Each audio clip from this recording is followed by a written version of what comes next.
Welcome back to the Flaherty Solutions Podcast. I'm Erin Flaherty. I'm Kevin Flaherty. What are you looking at? You Is look this really new? judgy. Is this new? No. Did you have that on last episode? No, I changed it so people don't think it's the same one as I last. didn't change. Oh my I gosh. am wearing the same thing from last week. He waits until we hit record and he literally gives me like the stink eye look up and down. I couldn't tell if that was...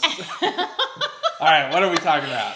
This episode is called It's Good to Be Good, and we are recording it a week before Election Day because,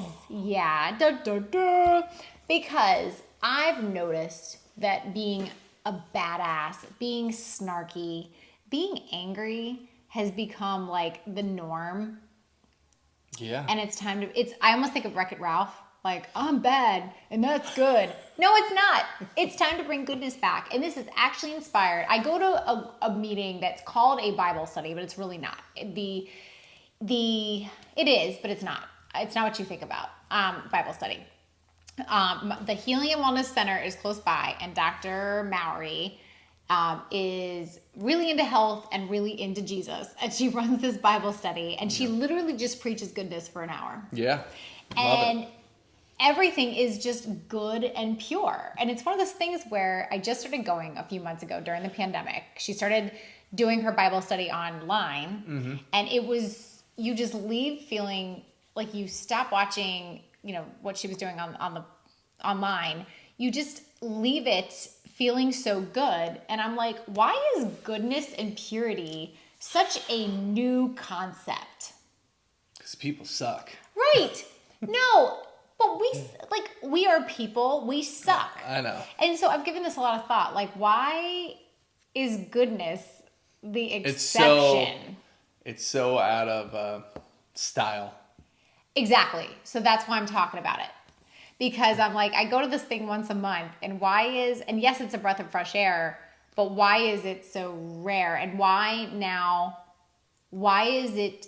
And I'm guilty of it too, which is why I wanted to talk about it, because, we all have experiences in our past or in our childhood that made us like, I wouldn't stand up for that again, or I need to tell that person off, or I'm not gonna let them treat me that way. Yeah. And so that's our tendency.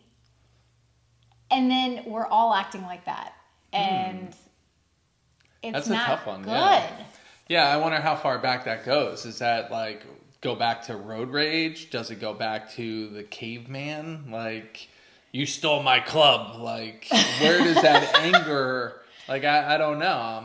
And I know that there's a lot of anger, not just politically, but there's a lot things of are tense right now. things are tense politically, but there's a lot of anger around social justice.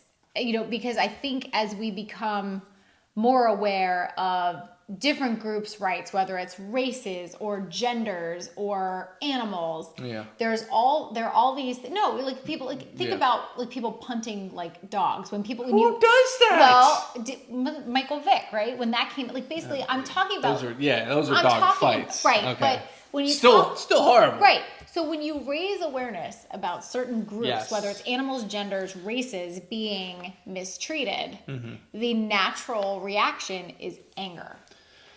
So then all of a sudden it makes it okay for everything to be angry. Yeah. Also, you know what I mean? Well, I think if you think about where we've gotten angriest as a society, it's on social media.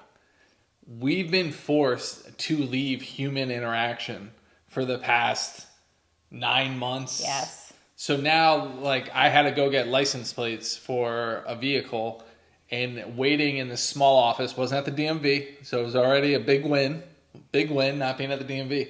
But we were all there trying to get license plates, and we were all just able to socialize. And, there was different ethnic groups in line, and we were just like, oh man, this is so nice not having to go to the DMV, and we were having like human interaction. Yeah.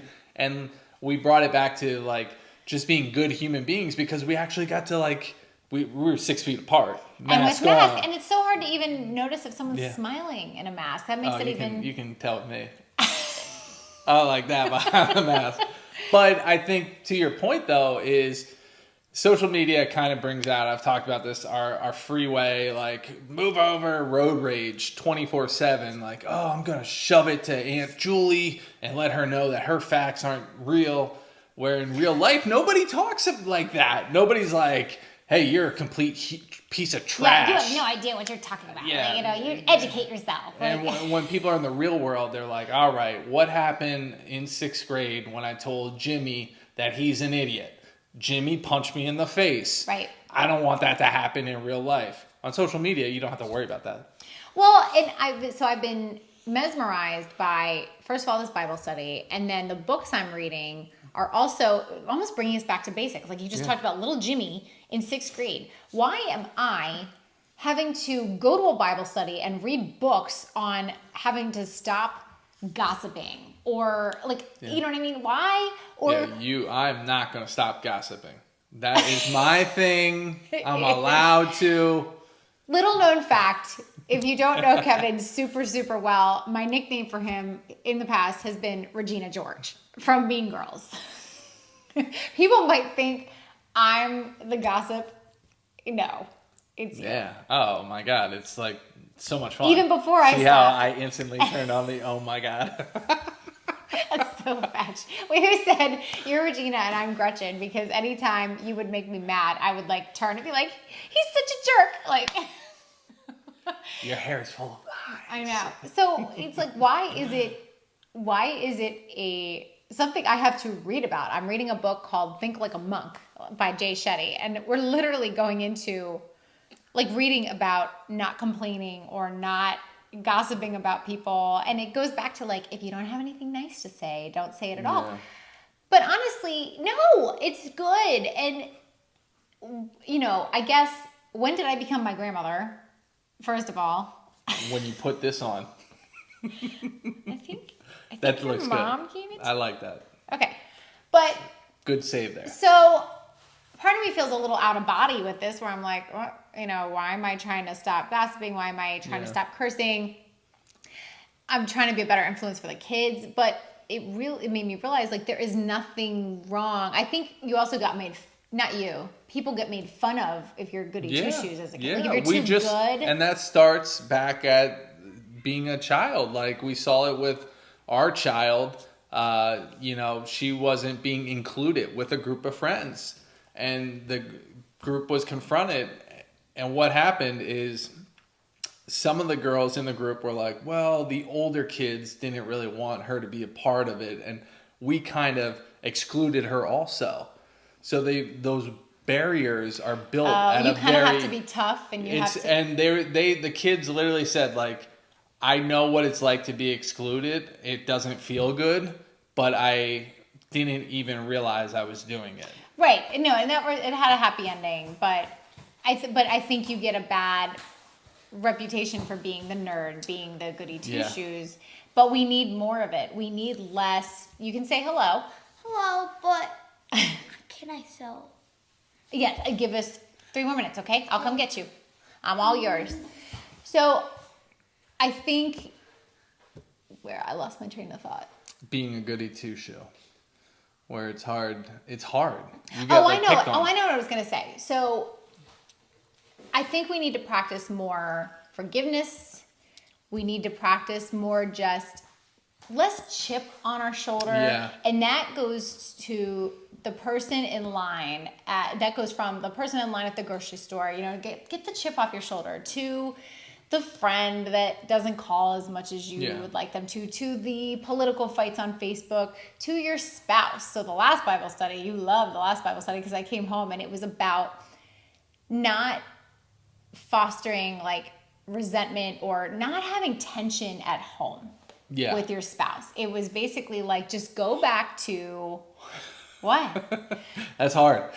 It's hard, but it's crazy that you have to go to a class to be like, you should be nice to the person you love most on this planet.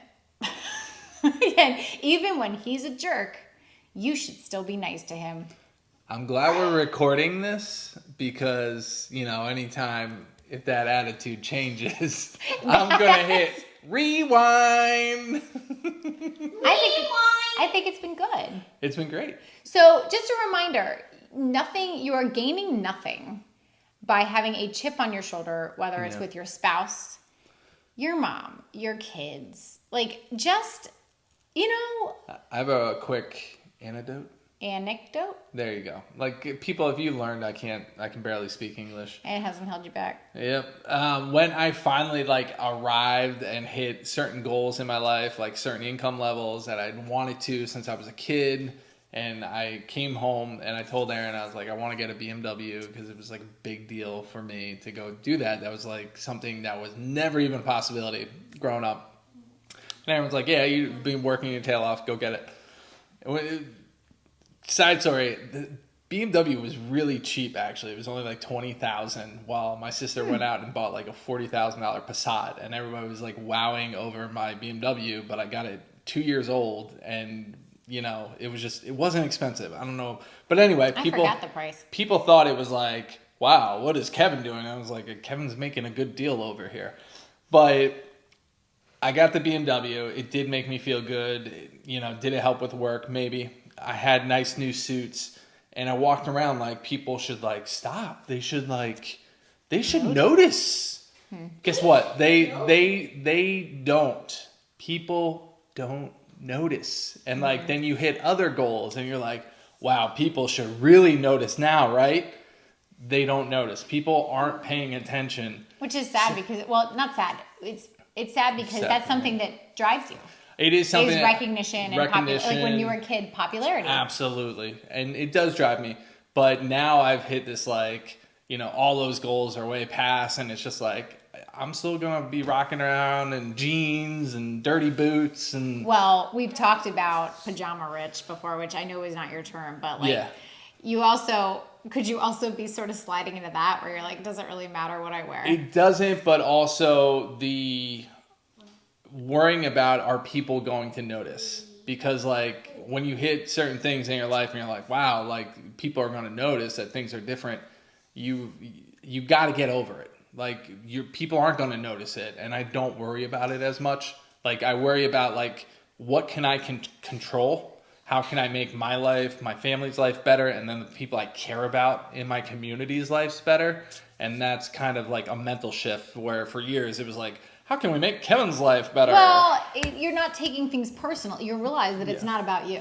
I think that's with age. You realize people aren't living for you you're living for you. Yep. So I think early 30 problems versus late 30s don't care. But that goes with not taking other people personally either. If someone's rude, don't think it's something you did. If someone doesn't text you back right away, don't get super My defensive. anxiety is building. Text me back. Just radiate goodness and purity.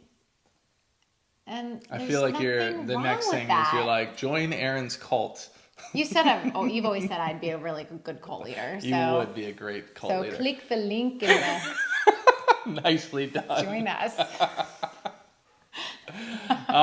Is that it? That's all. That was great. I'm glad you brought that to the table. People, don't forget to hit that subscribe button. Turn on notifications. Turn on notifications. You heard it from the best over We'll see you in the next corner. time. See you guys.